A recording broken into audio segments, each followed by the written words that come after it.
আসসালামু আলাইকুম রহমতুল্লাহি বরকাতুল্লাহ। বন্ধুরা, আজকে নিয়ে কি কথা বলবো? আওয়ামী লীগের ভবিষ্যৎ কিভাবে যে সোনার বাংলাদেশটা ধ্বংস করে গেছে শেখ হাসিনা, আর কিভাবে আওয়ামী লীগের ভবিষ্যৎ কোথায় গিয়ে ঠেকবে, এই বিষয় নিয়ে কথা বলবো। এই শেখ হাসিনা বাংলাদেশটা তুলোমূলে ধ্বংস করে দিচ্ছে।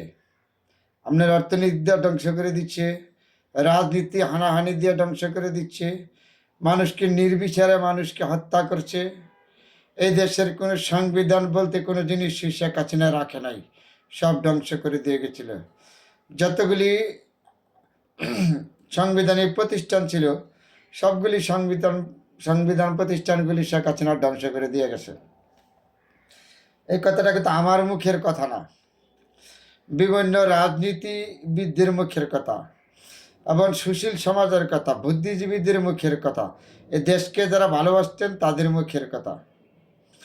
বিএনপির মহাসচিব সাহেব বারবার বলতো যত গণতন্ত্র প্রতিষ্ঠান আছে এগুলি শেখ হাসিনা ধ্বংস করছে। বিএনপির মহাসচিব আরেকজন যোগ্য মহাসচিব রুহুল কবির রিজভী সাহেব বলতো, এবং আইন বিভাগ থেকে বলতো, বিভিন্ন বুদ্ধিজীবী সুশীল সমাজ সমালোচনা করতো শেখ হাসিনা। কারণ বাংলাদেশের ভিতরে কোনো সংবিধান বলতে কিছুই ছিল না, ওর ব্যক্তিগত সংবিধান ছিল। সেই শেখ হাসিনা বাংলাদেশকে মানুষকে অর্থনীতির দিক দিয়া তুলমূলে ধ্বংস করে দিচ্ছে, জানমালে ধ্বংস করে দিচ্ছে। বাংলাদেশটা ধ্বংস করে সে দেশ থেকে পালিয়ে গেছে। বাংলাদেশে রাখে নাই কিছু, এমন একটা প্রতিষ্ঠান সবগুলি তার হাত দিয়া ধ্বংস হচ্ছে। কারণ শেখ হাসিনার কথা ছাড়া বাংলাদেশে একটা গাছের পাতাও লড়ছে না। তার এমপি মন্ত্রীরা কখনো সুযোগ পাইছে না কিন্তু কথা বলতে। আর এমপি মন্ত্রীদেরকে কোটি কোটি টাকা বিদেশে প্রচার করার সে সুযোগ করে দিছে। তার নাম হইল শেখ হাসিনা। কারণ ৭৪-এ যারা গণবিভূত সেই সময় তার নেতা নেত্রীরা এরকম লুইটা নিছিল। তা ১৫ বছরের দেশটারে ভিক্ষার কামুদ বানায় থিয়ে গেছে শেখ হাসিনা। তার প্রমাণ, তার একটা পিউন ছিল, তার পিউনে বাংলাদেশের ভিতরে ৪০০ কোটি টাকা ধরা গেছে। এটা আর মুখের কথা, শেখ হাসিনার মুখের কথা। এখন যুক্তরাষ্ট্র খবর হয়েছে তার আমেরিকার ৬টা বাড়ি। আর তার পিউনে যদি ৪০০ কোটি টাকা কামাই থাকে, তার এমপি কত টাকা ইনকাম করছে, কত টাকা দুর্নীতি করছে আপনারা বুঝেন। এদেশের জনগণ, আমি যে কথাটা বলছি তত্ত্ব যুক্তি দিয়ে বলছি না, অযুক্তি দিয়ে বলেছি। গেল একটা তার এমপি, তার মন্ত্রী কত টাকা ইনকাম করেছে, কত টাকা বিদেশে প্রচার করেছে, আপনাদের বিবেককে আপনারা জিজ্ঞেস করেন। বাংলাদেশটা সে তুলমূলে এইভাবে ধ্বংস করে দিচ্ছে। বিদ্যুতের নামে এদেশের মানুষের জনগণের গলায় রশি দিয়ে গেছে। দ্বিডবল দাম দিতে হচ্ছে, দফায় দফা বিদ্যুতের দাম বাড়াইছে। যা বলছে ভারত তাই হাই করছে। কিন্তু ভারতের কথা ছাড়া হায় কখনো উঠছে বসে না এই শেখ হাসিনা। ভারতের কথা উঠে আছে, বাঙালি জাতিদেরকে তুলমূলে ধ্বংস করে শেখ হাসিনা এই দেশতে পালায় গেছে।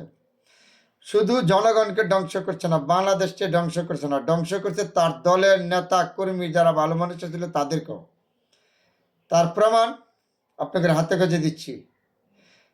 যারা ফলে থাকতো ছাত্রলীগ নামে, এই ছাত্রলীগ দিয়া কত যুব দলের জামাত শিবিরের উপরে বিভিন্ন অনুষ্ঠানের প্রতিবাদের সুশীল সমাজের উপরে ছাত্রলীগ দিয়ে নির্যাতন করাইছে, হামলা করাইছে।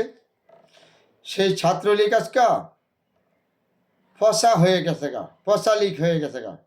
ফসা লীগ মানে ওরা দেখেন কোনো জায়গায় পরীক্ষা দিতে আসলে পিটেনি খায়, ফলেদের থাকতে পারেই নাই, মহলাদের থাকতে পারে নাই, কোনো জায়গায় মুখ খুলে বাড়ি করতে পারে নাই এই ছাত্রলীগ।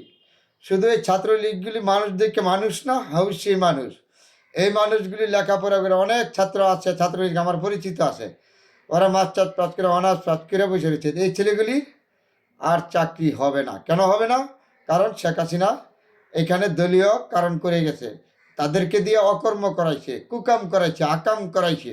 তাহলে আজকে ছাত্রলীগ রাস্তা বাড়িতে পারে না, পিটেনি খায়, পরীক্ষা দিতে গেলে গণদোলানি খায়, কোনো হলে থাকতে পারে নাই।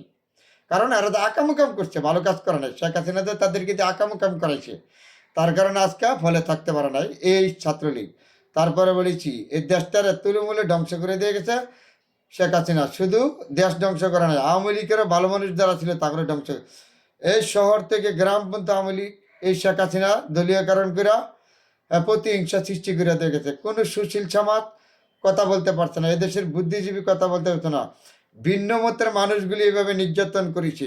আমি একটু ভিন্ন মতের মানুষ, ভিন্ন দেশ নিয়ে সমালোচনা করি। আমি যদি এই কথাটি বলতাম শেখ হাসিনার আমলে, এই আধা ঘন্টার ভিতরে আমাকে গ্রেপ্তার করতো। সেই শেখ হাসিনা সোনার বাংলাদেশটারে একবারে ধ্বংস করে দিয়ে গেছে। তারপরও এদেশের ছাত্র ছাত্রী জনতাকে আমরা ধন্যবাদ জানাই, তার সাথে সেনাবাহিনীর প্রধানকে ধন্যবাদ জানাই, যারা রাষ্ট্রীয় পরিচালনা করতেছেন, তত্ত্বাবধান সরকারের উপদেষ্টা সহ, তারা এই দেশের গণ্যমান্য ব্যক্তি, তারা এই দেশের সুশীল সমাজ, তারা এই দেশের বুদ্ধিজীবী। ইন্নুচ্ছা বাবারা প্রমাণ করেছে এদেশে বাংলাদেশের মাসে চিনতে পারেনি, অল বিশ্বে ইন্নুচ্ছাপকে চিনে সম্মান দেয়। ইন্নুচ্ছা বাবারা প্রমাণ করে দিচ্ছে, ওনার উপরে আমাদের আত্মবিশ্বাস আসে। কিন্তু কখনো তত্ত্বাবধান সরকার ব্যর্থ হইতে দেওয়া যাবে না। আমরা রাস্তাঘাটে জনগণ যেখানে আছে সবাই একজোট হইতে হবে। ভারত যত ষড়যন্ত্র করুক, ভারতে আমাদের সাথে কখনো ষড়যন্ত্র করে পারবে না, আমরা একজোট হইতে হবে। গেল একটা, এই যে মিথ্যা প্রচার ভারতের টিভি চ্যানেল এগুলি চলছে, তা আমাদের দেশের সুশীল সমাজ যারা আছে, সাংবাদিক যারা আছেন, তারা সচেতন হইতে হবে। ভারতের জবাব দিতে হবে, এদের জবাব না দিলে আমাদের আরও ক্ষতি করবে। কারণ এই শেখ হাসিনা ভবিষ্যৎ বলতে আর কিছু নেই, তার বাংলাদেশে কখনো স্থান নাই। সে দেশে আকাম করছে, উকাম করছে, এদেশের জনগণের নির্যাতন করছে, তাকে কখনো ছাড় দেওয়া যাবে না। এই দেশের মানুষ ছাড় দেওয়া যাবে না, তার সাথে তার এলা পেলা চেলা যেখানে আছে কাউকে ছাড় দেওয়া যাবে না।